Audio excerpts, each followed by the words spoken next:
പറയുവാനുള്ളത് അവസാനമായിട്ട് ഇന്ന് വളർന്നു വരുന്ന തലമുറകളില് ബഹുമാനപ്പെട്ട സമസ്തയുടെ പ്രവർത്തനങ്ങളെ ചെറുതാക്കി കാണിക്കുന്ന ഒരു തരം മെസ്സേജുകളെല്ലാം വല്ലാതെ നമ്മുടെ ഇടയിൽ പ്രചാരം സൃഷ്ടിക്കുന്നുണ്ട്.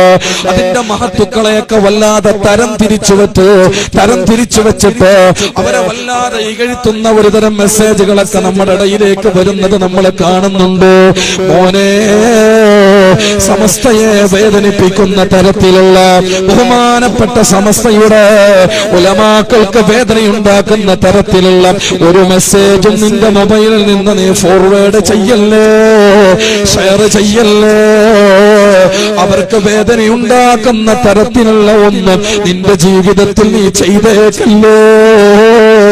കാരണം അന്നവർ അവിടെ ഒരുമിച്ച് കൂടിയിരുന്നത് കൊണ്ടാണ് ഇന്ന് 100ാം വാർഷികത്തിലേക്ക് എത്തിപ്പെടാനിരിക്കുന്ന നേരത്ത് ഇവിടെ ഇരുന്ന് നിങ്ങള് ഇന്നത്തെ ഇശാ നിസ്കാരം നിങ്ങൾ നിസ്കരിച്ചു കാണുമല്ലോ.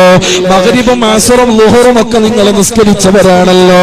ഫാത്തിഹ പഠിച്ചത് എവിടെ നിന്നാണ്? നിയ്യത്ത് വെച്ച് പഠിച്ചത് എവിടെ നിന്നാണ്? എന്റെ പ്രിയപ്പെട്ട സഹോദരങ്ങള്, നിങ്ങളുടെ ജീവിതത്തിൽ ഇന്ന് കാണുന്ന നന്മകളെല്ലാം നിങ്ങൾ അല്ലാഹുവിനെ ഓർത്തുകൊണ്ട് ചെയ്തിട്ടുണ്ട് എങ്കിൽ അത് അറിഞ്ഞത് എവിടെ നിന്നാണ്? പഠിച്ചത് എവിടെ നിന്നാണ്? ഇന്ന് നിങ്ങളുടെ വീടുകളിലുള്ള മക്കള് ഉപ്പ എന്ന് പറഞ്ഞിട്ട് എണീച്ചു നിന്ന് ബഹുമാനിക്കുന്നുണ്ട് എങ്കിൽ, ഉമ്മ എന്ന് പറഞ്ഞ് ഉമ്മാനെ സ്നേഹിക്കുന്നുണ്ട്, ആദരിക്കുന്നുണ്ട് എങ്കിൽ, നിങ്ങൾ അനുസരിക്കുന്ന മക്കളാണ് എങ്കിൽ, അവരിന്ന് ഫാത്തിഹയും മറ്റു ഖുർആനും പാരായണം ചെയ്യുന്ന മക്കളാണ് എങ്കിൽ, നല്ല നല്ല ഇസ്ലാമിക വേഷവിധാനത്തോടുകൂടെ നടക്കുന്ന മക്കളാണ് എങ്കിൽ, എന്റെ പ്രിയപ്പെട്ട ഉപ്പമാരെ, എന്റെ മുന്നിലിരിക്കുന്ന ഉമ്മമാരെ, ഏത് സ്ഥാപനത്തിൽ നിന്നാണ് അവരത് പഠിച്ചത്? ഏത് സ്ഥാപനത്തിൽ നിന്നാണ് അവർ അലിഫ് പഠിച്ചത്? ഏത് സ്ഥാപനത്തിൽ നിന്നാണ് അവർ ആ പഠിച്ചത്? ഖിയാമത്ത് നാൾ വരെ, മരിക്കുന്നത് വരെ നമ്മുടെ ജീവിതത്തിൽ നമ്മളെ പ്രയോഗിക്കുന്ന ഇൽമ്, അതിന്റെ പ്രാഥമിക വിദ്യാഭ്യാസം നേടിയത് എവിടെ നിന്നാണ്? മോനെ, അത് ബഹുമാനപ്പെട്ട സമസ്തയിൽ നിന്നാണ്. ആ ഉലമാക്കൾ ഇരുന്ന് ചിന്തിച്ചതിന്റെ ഫലമാണ്, അവരെ ഉറക്കമൊഴിച്ചതിന്റെ ഫലമാണ്, അവർ യാത്ര ചെയ്തതിന്റെ ഫലമാണ്. അവരുടെ ആരോഗ്യത്തെ പോലും വകവെക്കാതെ പാതിരാ നേരത്ത് പോലും മുന്നിലിരിക്കുന്ന ഉമ്മത്തിന്റെ മുന്നിൽ വന്നിട്ട് ഹാർട്ട് രോഗികളായിട്ട് പോലും, മറ്റുള്ള വലിയ രോഗമുണ്ടായിട്ട് പോലും മനമുരുകിയിട്ട് റബ്ബിലേക്ക് കരമുയർത്തിയതിന്റെ ഫലമായിട്ടാണ് 11,000-ൽ ചില്ലാനം മദ്രസകൾ ഇന്ന് പ്രവർത്തിക്കുന്നത്, 10 ലക്ഷത്തിലധികം വിദ്യാർത്ഥികളെ പഠിച്ചുകൊണ്ടിരിക്കുന്നത്, ലക്ഷത്തിലേറെ ഉസ്താദുമാരെ പഠിപ്പിച്ചുകൊണ്ടിരിക്കുന്നത്.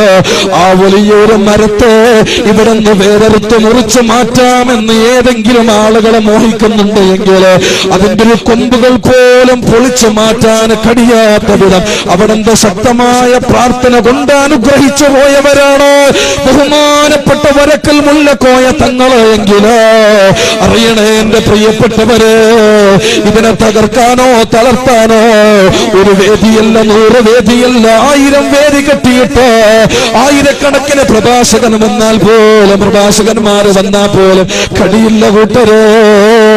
ഒരു കൈയല്ല, 10,000 കൈയല്ല, ലക്ഷക്കണക്കിന് കൈകളെ കൊണ്ട് മെസ്സേജുകൾ എഴുതിയാൽ പോലും അല്ലാഹുവിന്റെ ഈ ഭൂമിയിലുള്ള ഉമ്മത്തീങ്ങൾ ഹൃദയം കൊണ്ട് ഏറ്റെടുത്തിട്ടുള്ള മഹിതമായ സമസ്ത കേരള ജംഇയ്യത്തുൽ ഉലമാ എന്നുള്ള ഉന്നതമായ പ്രസ്ഥാനത്തിനെ ഒരു വാക്കുകൊണ്ട് നിങ്ങൾക്കൊരു പക്ഷെ നോവിക്കാൻ പറ്റിയിട്ടുണ്ടെങ്കിൽ തകർക്കാനാവില്ല. മെസ്സേജുകൾ കൊണ്ട്, ഷെയർ ചെയ്തത് കൊണ്ട്, പോസ്റ്റ് ചെയ്തത് കൊണ്ട്, മറ്റുള്ള പിക്ചർ മെസ്സേജുകൾ ഉണ്ടാക്കിയത് കൊണ്ട്, സ്റ്റാറ്റസുകൾ വെച്ചത് കൊണ്ട് ബഹുമാനപ്പെട്ട സമസ്തക്ക് ഒന്നും സംഭവിക്കാൻ പോകുന്നില്ല. അതിന്റെ കാവൽ എവിടെയാണ്? ഇന്നാ നഹ്നു നസ്സൽന ദിക്റ വ ഇന്നാ ലഹു ലഹാഫിളൂൻ. ഇത് മഹിതമായ ഖുർആനിന്റെ വഴിയാണ്, ഇത് മഹിതമായ സ്വഹാബത്തിന്റെ വഴിയാണ്. ഈ വെടിയങ്ങെത്തുന്നത് ബഹുമാനപ്പെട്ട സ്വഹാബത്തിന്റെ വെടിയിലൂടെ കടന്നുപോയി ഹബീബായ റസൂലുള്ളാഹി സ്വല്ലല്ലാഹു അലൈഹി വസല്ലം തങ്ങളെക്കാണ്. എന്റെ പ്രിയപ്പെട്ടവരെ, ആയതിനാൽ സിറാത്തുൽ മുസ്തഖീമിന്റെ വെടിയത്തോട് ദിവസത്തിൽ 17 തവണ നമ്മളെ പ്രാർത്ഥിക്കുന്നുണ്ട് എങ്കിൽ മനസ്സറിഞ്ഞുകൊണ്ട് പ്രവർത്തനത്തിന്റെ വഴിയിലൂടെ ആ പ്രസ്ഥാനത്തെ കൂട്ടുപിടിക്കാൻ നമുക്ക് കഴിയണം. അല്ലാഹു അതിന് തൗഫീഖ് നൽകട്ടെ. ആ പാരമ്പര്യത്തിന്റെ വഴിയിലൂടെ കടന്നുപോയി മഹത്തുക്കളോടൊപ്പം നാളെ ചേർന്ന് നിൽക്കാൻ അല്ലാഹു നമുക്ക് തൗഫീഖ് നൽകട്ടെ. ചെയ്യരുത് കൂട്ടരെ, ചെയ്യരുത്. ഏതെങ്കിലും ഒരു മെസ്സേജ് നമ്മുടെ സമസ്യയെ വേദനിപ്പിക്കുന്ന തരത്തില് നമ്മുടെ ഫോണിലേക്ക് വന്നിട്ടുണ്ട് എങ്കിൽ അത് മുഴുവനും വായിക്കാൻ പോലും കൂട്ടാക്കരുത്. ഡിലീറ്റ് ചെയ്ത് കളയണേ.